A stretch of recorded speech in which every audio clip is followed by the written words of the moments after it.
lovely Virgo. Welcome to May. This is Gwendolyn. Welcome back to the channel. Or if it's your first time here, welcome. This video is going to be a monthly Tarotscope for Virgo for May. And while I shuffle here, I'm going to talk a little bit about what's going on in the sky this month. We have a new moon in Taurus on May 15th, and that's in your 9th house of travel, of exploration, of higher learning. And so it's a wonderful time to begin something new in terms of 9th house themes. It's also the house of publishing, so if you're interested in publishing something, it's a wonderful time to submit that work to a publisher. Or it may be time to be making new travel plans. 9th house is ruled by Sagittarius traditionally. So Sagittarius is the explorer. And it's also having to do with new information, higher learning. If you wanted to begin a new course, a new class of education of some sort, it's a great time to begin that.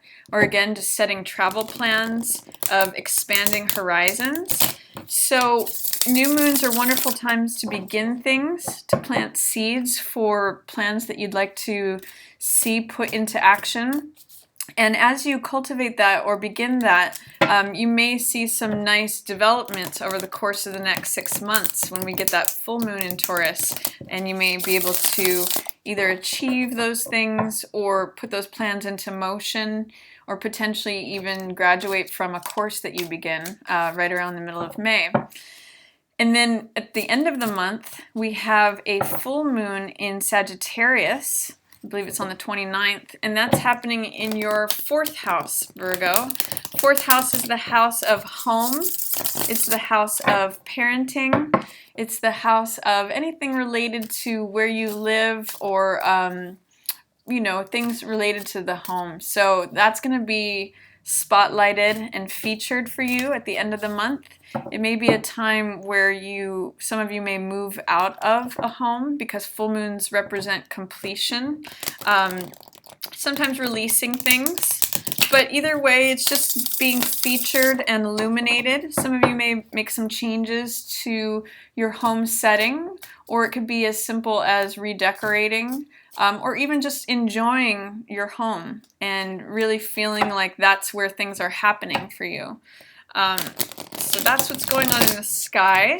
And let's see what's coming up in the cards for Virgo for May. Looks like we start off with 7 of Wands, which in this deck is called Endurance. And this is the Vision Quest deck, if any of you are interested in what deck I'm using.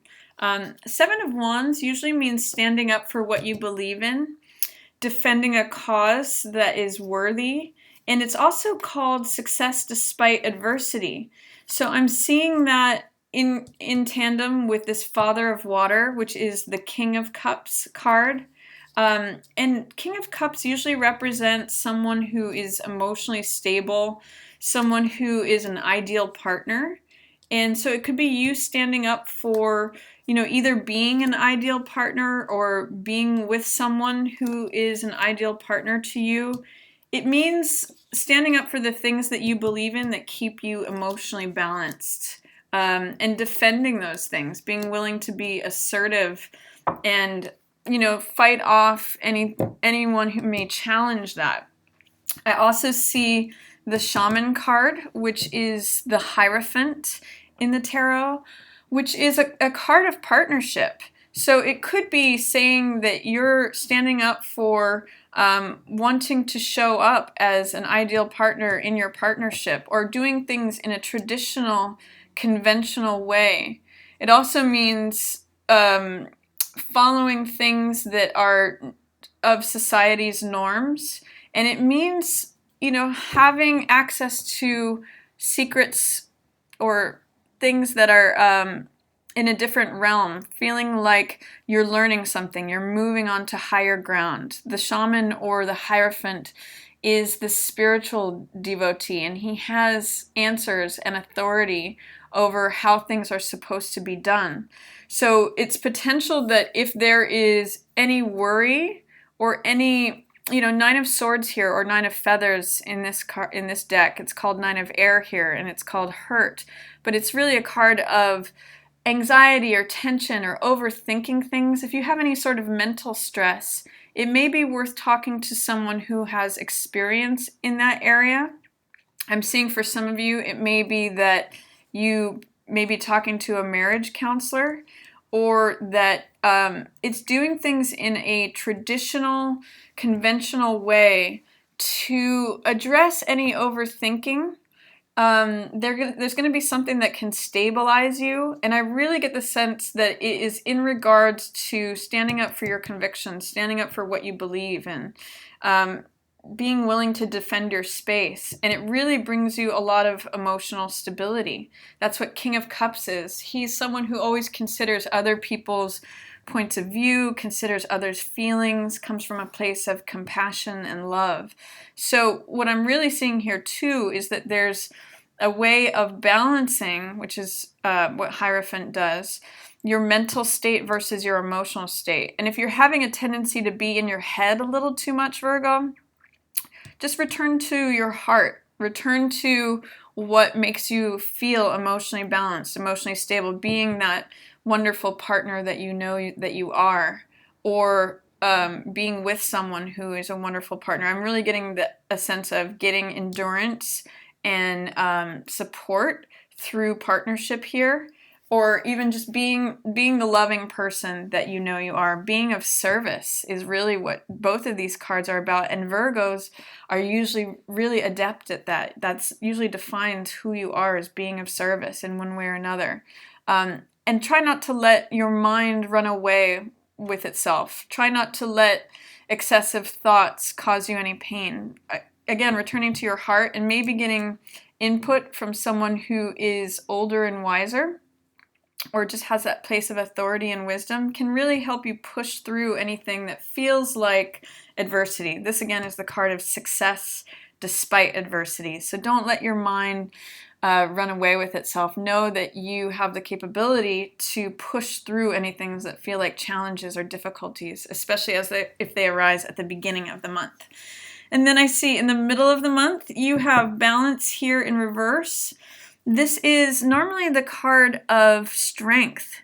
And this is a card here in the Vision Quest Tarot. It represents justice, which is all about finding balance, finding the happy medium. We can see that she has a pitcher balanced on her head. And it's a place where you know that you're calm, where things are relaxed. It's very different, say, from this card where your mind's running away and causing you turmoil. This is a card of great peace. And I always point out in this card that the dragonflies only appear in a garden when things are balanced. So it's saying that when things come into balance, when you find that balance between, say, your heart and your mind, which this Hierophant can help you to do, that you come to this place of peace. You come to this place of justice and integration within yourself. If you can look at things from both sides, if you can look at things in a way where things feel complete and balanced, maybe it's a balance between your personal life and your work life. With this in reverse, maybe one of those is dominating and taking time away from the other. So this is inviting you to find that balance by removing any fear, doubt, or resistance to being able to have things balanced in your world. Again, potentially related to work and personal life. Usually if you have a balance between those two, you function better in both of them. So this card's inviting you to have balance in that. In the middle of the month, when we have that new moon in Taurus, again in your 9th house, which is normally ruled by fire, we have a new passion, a new vitality, new optimism, new motivation. This is Ace of Fire, which is just about the universe handing you something it's like a baton that's saying, run with it. The image of the Ace of Wands is that of the person in front of a parade, the person who twirls the baton. He's out front, the leader, or the initiator of the action. Or it could also be the person in a race who's holding the baton and running. So they're the active element. It's an initiation of action, a new beginning, new passion, new vitality. It could be the beginning of a project or a relationship or just something that really lights you up, something that makes you feel invigorated. That's coming in right here at the middle of the month. So it could be, again, if that new moon in your 9th house, it could be a new venture that you're taking on. It could be a new adventure in terms of exploring something. Or it could just be beginning something that really, really fires you up. And 5 of Wands, I'm seeing a lot of Wands energy here, which is a lot of Mars energy. It's very masculine. It's very moving forward. It's very energetic. There may be some competition here. In fact, some of you may be involved in a competition or wanting to win out in some way. And sometimes 5 of Wands can show up as stress. That's what it's called here in this deck. But I always look at this card as playing versus fighting. There's opportunities here to see things in a playful way. So whenever I see this card, I always say invite humor into the situation, because otherwise it can feel like outward aggression. It can feel like, problems or turmoil. But if you're able to see things in a playful way, you can turn that fighting energy into playing energy. So I'm really seeing just a lot of Mars energy. It's a really good time to get things done here in the middle of the month. You might have a lot of passion, a lot of energy, a lot of enthusiasm, optimism to just power it out here in the middle of the month. And especially if it's regarding something that has to do with higher learning or travel, really wonderful time to begin that. It's almost saying you will be the victor of any entanglements or competitions. You'll be the one that wins out because you have this new passion, this new vitality, new optimism for what you're entering into. And then I also see here, this is the Fool card. It's called Clown in this deck in reverse. So it makes me want to ask the question, is there something that you're hesitant or doubtful or fearful of beginning in terms of a new adventure? Clown also has a good sense of humor, and this is normally a card of going out into the universe feeling like things are new, things are fresh. It's the 0 card, so it's all about potential energy, things not yet formed, beginning a new cycle.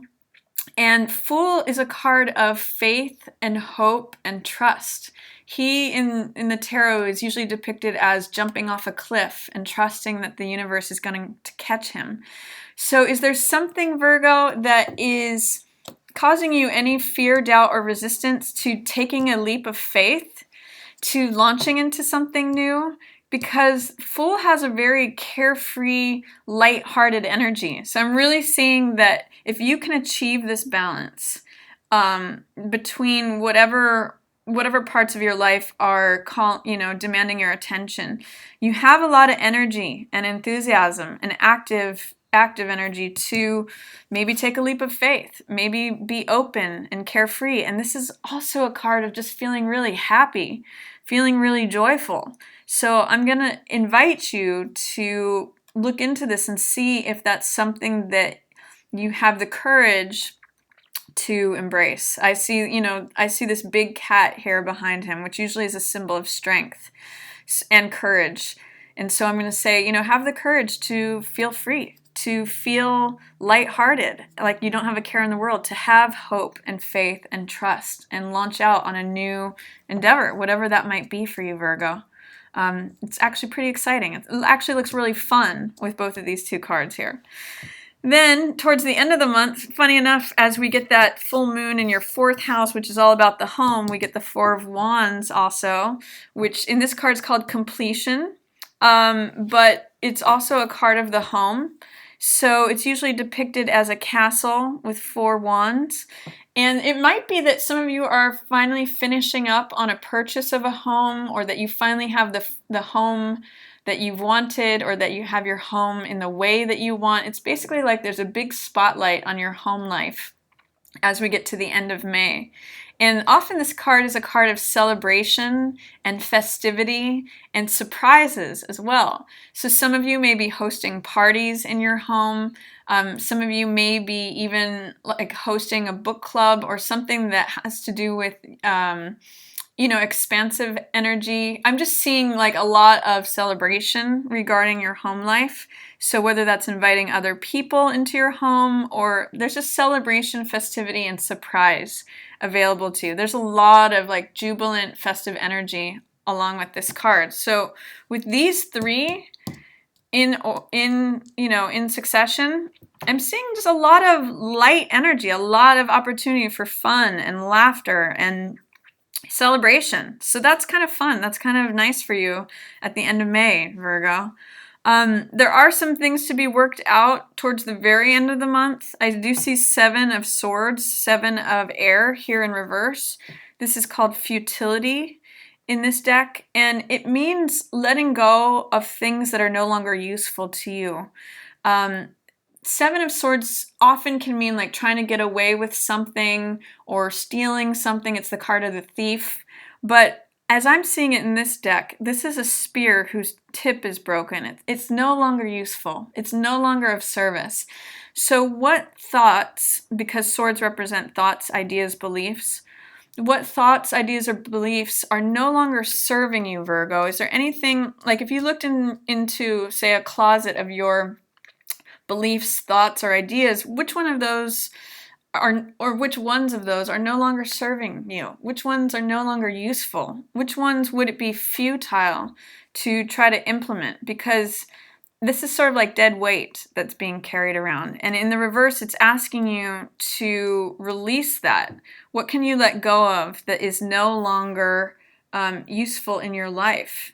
It's also in tandem with this 5 of Swords card, which is called Fear here. And I often see this 5 of Swords card as an empty victory. Like, so what is it in terms of thoughts? Because both of these cards are thoughts, ideas, beliefs. What ways of thinking are just leading you to sort of carrying dead weight, futile action, or leading you to fear or empty, hollow victories? It's asking you to release those, and it's asking you to look at things from the past that you can gain insight and wisdom and experience from. Often in this card, there's a picture of a man who's picking up swords from a battle that has already completed. And I usually look at it as those swords on the battlefield are wisdom, knowledge, understanding, ideas, insights that can be collected from conflicts in the past. So I'm going to just ask Virgo, what can you look back on that looks like a conflict from the past that is no longer serving you? What ones can you get rid of, and what ones can you pick up? And in terms of new knowledge, new understanding, whenever there's a conflict that has ended, you can look back on it and say, okay, well, I gained this wisdom from that. I gained this understanding. I now know more. That's the picture of the collecting of the swords, collecting of the new ideas, the new wisdom, the new knowledge. So with both of these together, I'm seeing an opportunity to release some things that no longer serve you in terms of ways of thinking, and then also to gain insight, gain that wisdom from conflicts in the past and looking over that battlefield and saying, okay, I learned this, I see this now, I understand this now, I have more knowledge, I have more insight. That's what this card's about. And then at the very end of the month, I see this card is called Integration in this deck, and in many decks, the 14 major arcana is also Temperance, which is all, again, echoes this card about balance. This one's about being creative. It's about finding the middle road, finding the middle path that creates peace and serenity and a feeling of just inner calm, of that inner feeling of feeling balanced, feeling like you're in a place of serenity. So it can sometimes also talk about creativity. So with this in reverse, is there a way that you're feeling unbalanced, that you're feeling any doubt, fear, or resistance to letting out some sort of creativity or some sort of creative project that you'd like to begin upon, Virgo? There's something in you that is unleashed as of yet, is what this card is telling me. It's integration. So there's something that I'm seeing with letting go of old ideas and gaining insight and wisdom and knowledge from past conflicts that is going to help you become integrated, Virgo. There's going to be something that is going to balance you. It's almost like if you've got an abundance of these old, outdated ways of thinking, and you have yet to collect the insights and the wisdom and the knowledge from reflecting upon old conflicts that have passed.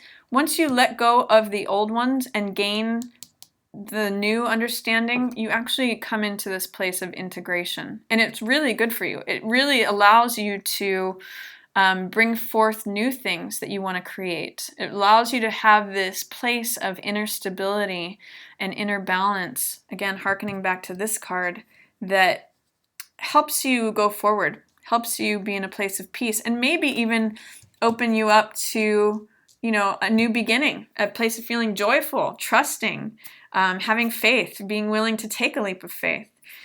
So that's what's going on for you for May, Virgo, that I'm seeing with these cards. If you enjoyed this reading, please feel free to give it a thumbs up or share it with another Virgo who you think might enjoy it. If you'd ever like to book a personal reading with me, you can go to my website, readingsbygwendolyn.com, and book one there. And if you ever have any questions or comments, you can put those below in the comments section. And as always, I just want to thank everyone so much for watching. I hope you have a wonderful May, Virgo, and I will look forward to speaking with you again soon. Yours in the stars.